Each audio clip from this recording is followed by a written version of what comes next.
দেখুন আমি ইউনিলিভার পিউরিটকে কিভাবে ডিজিটাল করে ফেলেছি।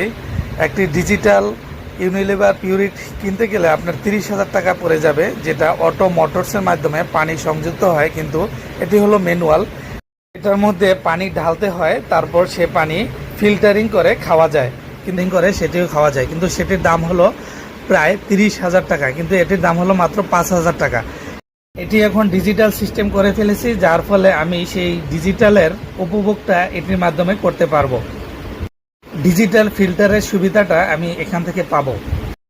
দেখুন আমি কলের ট্যাপ থেকে একটি পানির লাইন নিয়েছি, যেটি আমি উপরে সেট আপ করে দিয়েছি, এবং সেই লাইন আমি ঠিক আমার ফিল্টারের সামনে নিয়ে গেছি, এবং সেখানে একটি কল সেট আপ করে দিয়েছি, যে কলের মাধ্যমে আমার এই ম্যানুয়াল ফিল্টারের মধ্যে পানি পড়বে। আমার এটি তৈরি করতে সর্বমোট খরচ হয়েছে ফিল্টারের দাম